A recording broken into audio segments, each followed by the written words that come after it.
Alright, today I'm going to show you how to replace a seatbelt retractor. This is a 2003 Oldsmobile Alero. I've got my new one here, well actually used, off eBay. And my old one here, it's nothing. It doesn't retract at all. It's just dead. So I know there's some tricks. You can pull them out, you can put them in water, soak them, clean them, and sometimes that'll work. But screw it.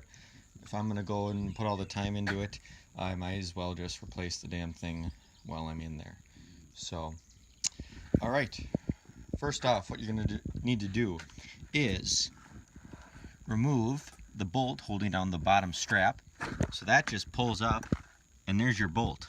Then you're going to need to take a T50 Torx bit and remove that bolt. Once that bolt is removed and the bottom portion of that strap is detached, you're going to need to pry up, okay? Just get your fingers or a trim tool underneath here and pry up so that this is loose and that we can get this panel off. Okay, so just loosen it. You don't have to remove it. Loosen it, leave it there, and you're ready for the next step. Okay, next what you got to do is you got to pry this plastic cover off here, and if you got to pry it up and off, that's all there is to it. Remove that bolt as well, another T50 Torx. Alright, next you're going to have to remove this piece right here. It's just clipped in, just pull and take your time, and it should pry right off. Okay, so maybe you don't have to take it out all the way, just get it loose and kind of out of the way. Alright, so next you're going to be removing this panel right here. Easiest way is to start down here and start prying.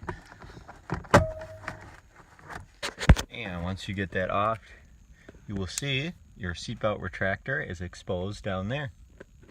Alright, now you just need to pry this panel back far enough so you can get at the retractor here. On the bottom, there is a 13mm bolt right here that you need to turn off, and you can just kind of pry this back enough and get under there and remove that bolt. And then the retractor itself should be loose. There's a little notch up there, gotta kind of get it out of. Then you have to kind of pry this open to get at the seat belt, which is tucked away in here.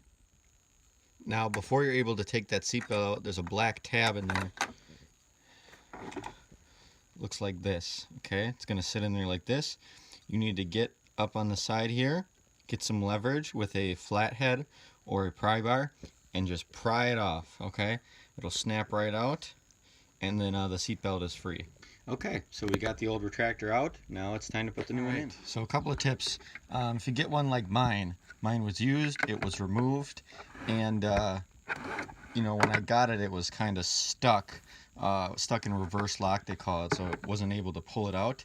What you do is you just install it and then give it a good tug, and it will release itself. And that should only really be for used ones. New ones should come with a clip that you don't take out until you install it. Another tip is when installing this black clip, you know, kind of get one of the prongs on the backside started, hold it with your hand, and then maybe if you can get a flathead, that's what I did, and push the other side, push it in until both sides are clipped in, and it's good to go. And you just wrap your seatbelt around and start doing the reverse of installation, and you should be on your way. Alright, once you've got all your panels snapped back in and your bolts in, and everything should be good to go, and your seatbelt retractor is installed. Alright everybody, thanks for watching. If this helped you out, be sure to give a like and help out the channel and subscribe. So enjoy the rest of your day. Hope you enjoyed the video, and thanks for watching.